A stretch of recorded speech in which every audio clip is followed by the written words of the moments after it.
À 90 ans, Nana Mouskouri, la voix cristalline aux plus de 300 millions d'albums vendus, a offert au monde une révélation d'une puissance bouleversante. Une confession intime, à la fois tendre et foudroyante, qui réécrit l'histoire de la chanteuse grecque et éclaire d'un jour nouveau les blessures silencieuses d'un amour interdit. Tout s'est passé lors d'une entrevue tenue discrètement à Genève, à la lueur pâle d'un après-midi d'avril. Le journaliste, ému et respectueux, croyait venir saluer une légende, mais il ne s'attendait pas à recevoir l'un des témoignages les plus poignants de sa carrière. Nana Mouskouri, silhouette élégante malgré les ans, regard vif derrière ses célèbres lunettes noires, a laissé tomber une phrase comme un éclair dans un ciel serein. Oui. J'ai aimé une femme. Toute ma vie, je l'ai gardée pour moi. Le silence qui a suivi fut presque sacré. Le poids des décennies, de l'interdit, des peurs, se tenait là, suspendu. Et dans cette déclaration d'une simplicité déconcertante se cachait une tempête d'émotions refoulées, de regards volés, de nuits passées à rêver sans jamais oser. Pour comprendre cette révélation, il faut remonter le fil du temps, jusqu'aux années 1950, lorsque Nana n'était encore qu'une jeune artiste prometteuse, à Athènes.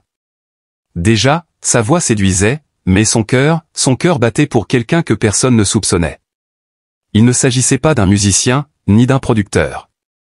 C'était Hélénie, une danseuse grecque, aussi discrète qu'élégante, rencontrée lors d'une répétition au théâtre. Les deux jeunes femmes, liées d'abord par l'art, se rapprochèrent rapidement. Des regards complices, des échanges de lettres enflammées, des promenades à l'aube le long du Pirée. Leurs âmes s'étaient trouvées. Mais dans cette Grèce encore corsetée par les tabous sociaux, l'idée même d'un amour entre femmes était non seulement incomprise, mais dangereusement condamnée. Leur passion s'est construite dans le secret, dans le silence d'un monde incapable d'accepter l'indicible.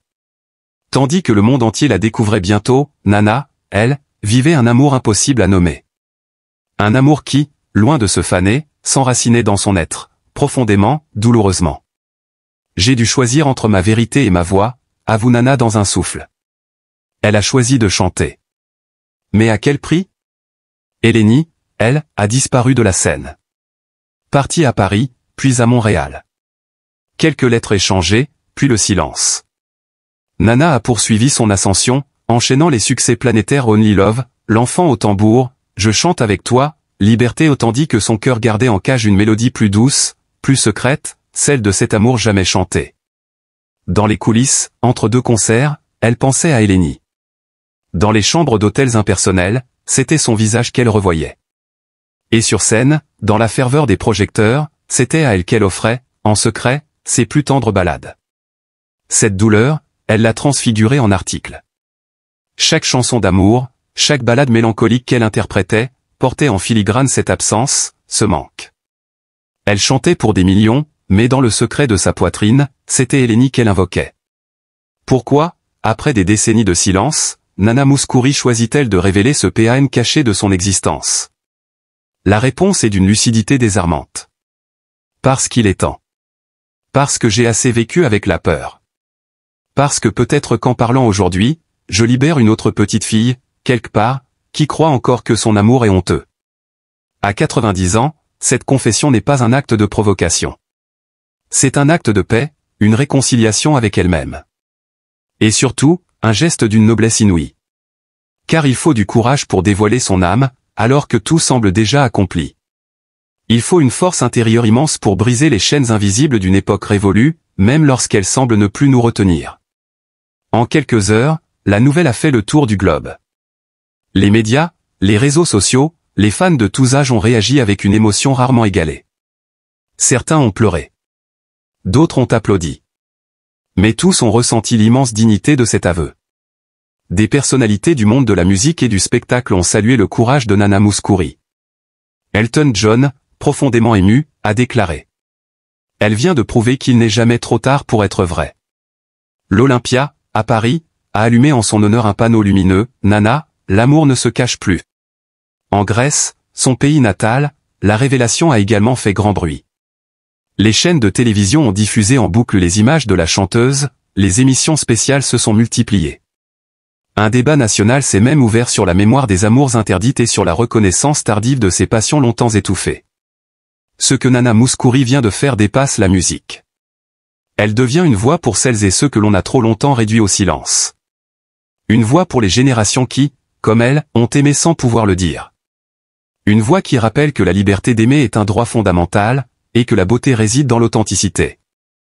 Elle a donné au monde bien plus que des chansons, elle a offert un exemple de bravoure tardive, mais éclatante. Et dans cette confession, elle s'élève, non plus seulement comme une diva, mais comme une femme libre. Son témoignage a même été repris dans des écoles, des universités, des colloques sur les droits LGBTQ+. Partout, on saluait cette parole née dans la pudeur, nourrie par la souffrance, mais délivrée avec grâce. Dans les jours qui ont suivi, Nana a confié travailler sur une ultime chanson, écrite en hommage à Eleni. Un chant doux, grave, épuré. Ce sera la plus simple, mais la plus sincère, a-t-elle promis. Elle souhaite que cette chanson soit jouée à ses obsèques, comme un dernier aveu d'amour, cette fois sans honte, sans secret. On dit qu'elle l'a déjà enregistré, en une seule prise, la voix tremblante mais intacte. Ce morceau, encore tenu secret, serait d'une émotion rare. Un adieu murmuré à celle qu'elle n'a jamais cessé d'aimer, un chant d'adieu au monde, mais surtout un hymne à la vérité. Nana Mouskouri, par cette révélation bouleversante, ne cherche ni scandale, ni pitié. Elle nous rappelle simplement que les grands artistes sont aussi, et avant tout, des êtres humains faits de cicatrices et de silence. Elle nous enseigne que l'amour, quel qu'il soit, mérite d'être vécu au grand jour.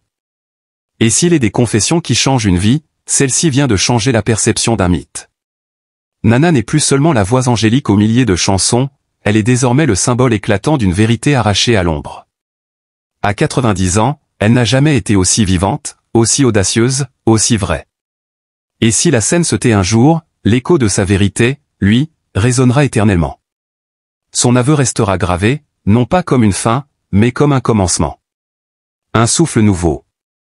Un rappel que la vie, même à son crépuscule, peut encore offrir sa plus belle lumière. Depuis cette révélation, quelque chose a changé dans l'air qui entoure Nana Mouskouri. Ceux qui la croisent parlent d'une légèreté nouvelle dans ses gestes, d'un sourire moins mélancolique. Comme si, après une vie à incarner la retenue et la pudeur, elle s'autorisait enfin à respirer pleinement. Ses proches, eux, disent avoir redécouvert une femme qu'ils croyaient pourtant connaître. Elle parle d'Eleni comme on parle d'un rêve qu'on n'a jamais osé revivre, confie l'un de ses anciens collaborateurs. Et à travers ce nom, désormais libéré de l'oubli, c'est une vie parallèle qui reprend corps. À Genève, dans son appartement baigné de lumière, la chanteuse a réaménagé une pièce. Un petit sanctuaire intime, entre souvenirs et silence. Sur un meuble discret, une photo en noir et blanc, un peu floue, où deux jeunes femmes sourient, complices. Je n'avais jamais osé l'encadrer, avoue Nana. Aujourd'hui, cette image veille sur elle comme un talisman. Car Eleni n'est plus un fantôme. Elle est redevenue présence, souffle, mémoire. Peu à peu, Nana se laisse aller à raconter. Elle évoque cette nuit de juin, en 1955, où elles ont failli tout quitter pour s'enfuir à Naples. Le billet de ferry jamais utilisé, les valises prêtes, puis la peur, le doute, la décision de rester. Elle raconte aussi cette lettre reçue en 1963, qu'elle a gardée pliée dans un recueil de poésie, comme un secret entre deux pages. Je t'ai vu à la télévision hier. Tu brillais. Moi, je t'aimais encore. Une phrase simple, mais qui a traversé les décennies comme une flèche douce amère. Elle raconte les chansons qui parlent d'elle, sans jamais dire son nom.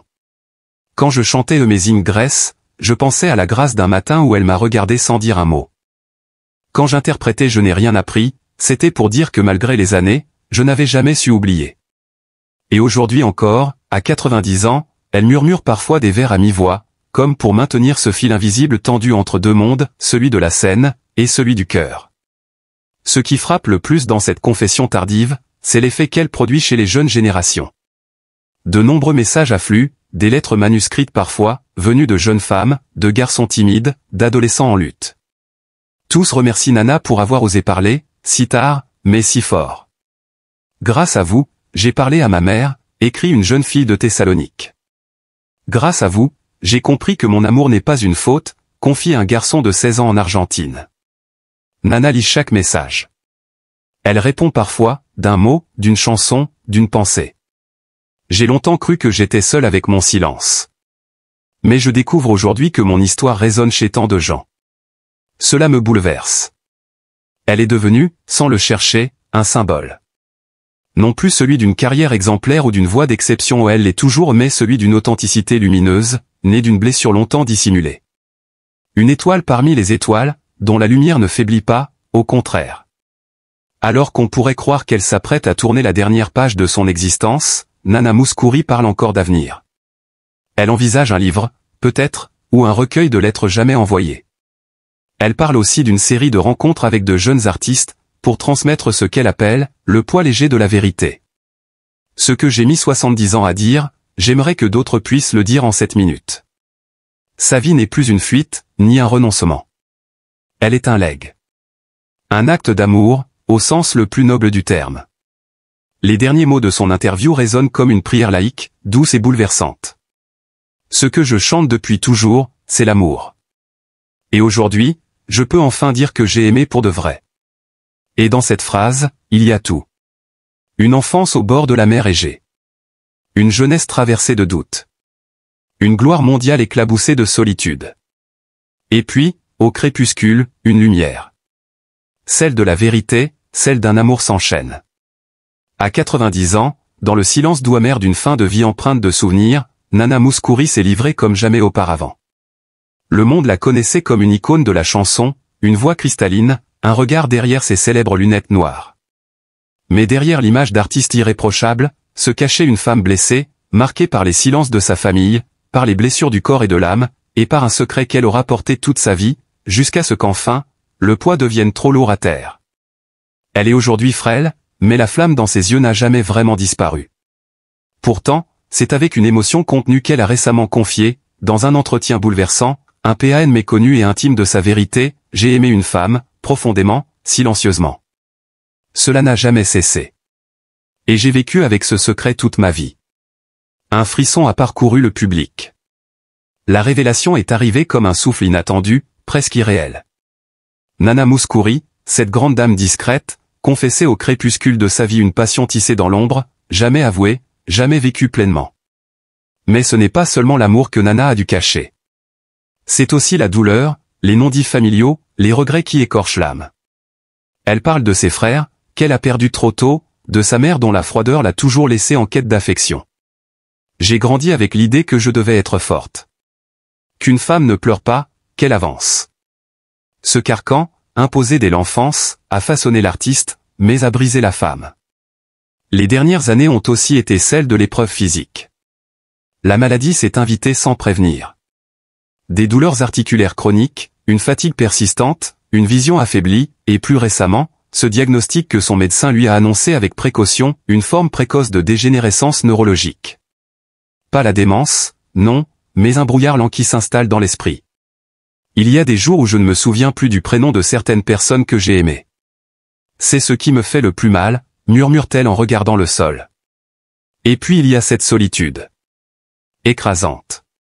Celle qu'on ne dit pas aux journalistes, celle qui ronge les soirs d'hiver. On croit qu'être célèbre, c'est être entouré. Mais j'ai passé tant de nuits seul. Je chantais l'amour sur scène, mais je le pleurais en coulisses. L'amour interdit, surtout. Car cette femme, cette autre artiste qu'elle avait rencontrée dans les années 60, lui avait bouleversé le cœur. Une passion vive, mais impossible dans une époque où les apparences faisaient loi. Leur relation n'a jamais eu de nom, pas de place sur les photos officielles. On s'écrivait des lettres. On se regardait plus qu'on ne se touchait. J'ai gardé chaque mot qu'elle m'a écrit. Ce n'est qu'aujourd'hui, alors que ses forces déclinent, que Nana ose briser le silence. Ce n'est pas un coming out au sens politique, non. C'est un aveu d'âme. Un cri doux, après une vie de retenue. Je n'ai plus rien à perdre, ni à cacher. J'aurais voulu lui dire, un jour, que je l'aimais sans honte. Peut-être qu'elle le savait. La voix tremble. Les larmes sont rares, mais leurs traces sont là, invisibles, dans les pauses, dans le silence entre les phrases. Et sa famille? Certains proches l'ont mal pris. D'autres sont restés muets. Il y a ceux qui préfèrent garder l'image de la diva. Ils oublient que je suis humaine, que j'ai souffert, que j'ai aimé comme tout le monde. Elle confie que son fils, lui, l'a étreinte longtemps après la révélation. Il m'a dit qu'il m'aimait, quoi qu'il arrive. J'avais peur de perdre son regard. Mais il a compris. À travers ses mots, c'est une vie entière qui se dévoile, en clair-obscur. Une vie d'exigence, de perfection, de beauté mais aussi de sacrifice, de douleurs étouffées. Aujourd'hui, Nana Mouskouri ne cherche plus à plaire. Elle cherche à être. À être vraie, entière, libre, enfin. Je chante moins, je parle plus, dit-elle avec un sourire léger. Mais chaque mot compte désormais. La scène l'applaudira encore, peut-être. Mais ce sont ses confidences qui résonneront le plus longtemps. Une femme de 90 ans, qui n'a plus peur, qui ose dire qu'elle a aimé une autre femme, dans un monde où cela aurait pu détruire sa carrière. Elle n'est plus l'icône intouchable. Elle est Nana, simplement. Une âme qui, malgré les douleurs du corps, les absences familiales, le poids d'un siècle vécu, trouve enfin la force de s'avouer à elle-même. Et de nous offrir, à nous, un fragment de vérité bouleversante. À 90 ans, Nana Mouskouri vient de livrer l'un des secrets les plus profonds de sa vie, elle a aimé une femme. Une phrase simple, mais bouleversante, surtout quand elle est prononcée par une figure emblématique de la chanson internationale, connue pour sa discrétion et son élégance. Beaucoup ont été surpris. Certains ont été choqués. Et pourtant, au-delà de la révélation, il y a une humanité immense. Une vérité que nous avons le devoir d'accueillir avec douceur, respect et, surtout, avec amour. Car qu'est-ce que cela change? Nana reste cette artiste incroyable, cette femme dont les chansons ont bercé plusieurs générations, traversé les frontières et touché des millions de cœurs. Ce n'est pas l'aveu d'un scandale, c'est l'expression d'un amour, d'un sentiment pur, profond, sincère, que la société d'autrefois n'aurait jamais permis de vivre au grand jour. Pendant des décennies, elle a dû se taire, se cacher, porter seule ce feu intérieur. Aujourd'hui, elle choisit enfin de poser les mots sur son silence. Et pour cela, elle mérite non pas des jugements, mais notre admiration la plus entière. À l'heure où elle aurait pu continuer de se taire, de finir sa vie dans la pudeur d'un passé non dit, elle a préféré la vérité. À son âge, cet aveu n'a rien d'un geste militant. Il s'agit d'un acte de paix avec elle-même. Un ultime souffle de liberté. Et ce simple courage, nous devrions tous l'honorer. Car il n'est jamais trop tard pour être soi. Il n'est jamais trop tard pour dire « j'ai aimé ». Combien de femmes et d'hommes de sa génération, aujourd'hui encore, vivent dans la peur, l'effacement, l'autocensure? Combien se taisent pour ne pas déplaire à leur entourage, à leurs enfants, à leur communauté? Le témoignage de Nana Mouskouri est un phare pour ces cœurs silencieux. Elle leur dit, à sa manière, vous n'êtes pas seuls. Et il nous revient, à nous, de répondre par l'acceptation et la bienveillance. Au lieu de nous attarder sur le choc ou la surprise, posons-nous une question essentielle, qu'avons-nous fait, nous sociétés, pour qu'une femme doive attendre 9 décennies pour s'autoriser à dire qu'elle a aimé autrement? Que signifie cette attente silencieuse, sinon une douleur intériorisée, un refus de soi, une solitude immense? Nana a offert au monde des chansons d'amour. Elle a chanté la tendresse, la mélancolie, la passion, sans jamais trahir ce qu'elle ressentait réellement. Aujourd'hui, elle nous offre son cœur. Le plus beau des cadeaux. Il est temps que nous sachions lui rendre cette générosité, par un regard plein d'humanité. Car l'amour n'a pas de genre. L'amour est ce qu'il y a de plus pur, de plus sacré, de plus universel. Le reconnaître, c'est faire un pas vers un monde plus juste. Que l'on soit d'accord ou non, que cela bouscule nos habitudes ou notre culture, cela ne change rien à la dignité d'un être humain. Il ne s'agit pas de faire un débat. Il s'agit de tendre la main à une femme qui, après une vie entière d'engagement artistique, a enfin trouvé la force de se livrer. Et nous devons lui dire merci. Merci pour son courage. Merci pour sa vérité. Merci pour avoir brisé, même tardivement, une chaîne de silence qui en lie tant d'autres. La société évolue. Et si nous voulons que les générations futures grandissent dans un monde où chacun peut aimer librement, alors commençons par honorer celles et ceux qui ont pavé la voie, même dans la discrétion. Nana Mouskouri, à 90 ans, vient de le faire. Avec grâce. Avec pudeur. Avec un respect immense pour son public. Ne répondons pas par la surprise ou le rejet. Répondons par la tendresse. Disons-lui qu'il est beau, noble, et profondément humain d'aimer, quel que soit le genre, quel que soit l'âge, quelle que soit l'époque. Disons-lui qu'elle est toujours cette grande dame, cette muse intemporelle, et qu'aucun amour sincère ne mérite d'être caché. Jamais. Aimons plus. Comprenons mieux. Et célébrons celles et ceux qui, dans le silence ou dans la lumière, nous montre le chemin de la vérité. Nana ne demande pas qu'on l'applaudisse. Elle demande seulement qu'on l'écoute, qu'on la comprenne. Et aujourd'hui, plus que jamais, elle mérite notre respect, notre affection, et notre reconnaissance. Des commentaires en ligne, des vidéos de jeunes interprètes lui rendant hommage. Nana Mouskouri, par sa sincérité, a touché une corde universelle, celle de l'amour caché, de la vérité retardée, de la lumière qui jaillit malgré tout. Et cela dépasse la célébrité, cela dépasse la musique. C'est une leçon de vie. Alors si cette histoire vous a ému, si cette révélation vous a touché au plus profond, si le courage de Nana vous inspire, nous avons une demande toute simple à vous adresser. Lettre d'amour. Abonnez-vous à notre chaîne. Cloche. Pourquoi? Parce que c'est ici que nous continuerons à raconter ces histoires humaines extraordinaires. Parce que dans un monde saturé de bruit, nous voulons être ce lieu de silence, de profondeur, de vérité. Un lieu où les légendes ne sont pas seulement des stars, mais des âmes. Un lieu où chaque vidéo, chaque mot, est une passerelle vers l'émotion, la mémoire et l'admiration. Index revers pointant vers la droite blanc en vous abonnant, vous ne ratez rien des prochains récits bouleversants que nous vous préparons. Index revers pointant vers la droite blanc en activant la cloche, vous êtes les premiers informés des révélations, des hommages, des confidences.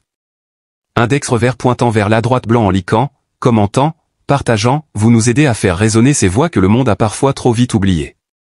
Nana Mouskouri nous a offert bien plus qu'un chant, elle nous a transmis un souffle. À nous maintenant de le faire vivre, ensemble. Merci de votre fidélité. Merci de votre émotion. Merci d'être là. Et surtout, n'oubliez pas, chaque voix compte. Chaque histoire mérite d'être entendue. À très vite sur notre chaîne. Cœur scintillant.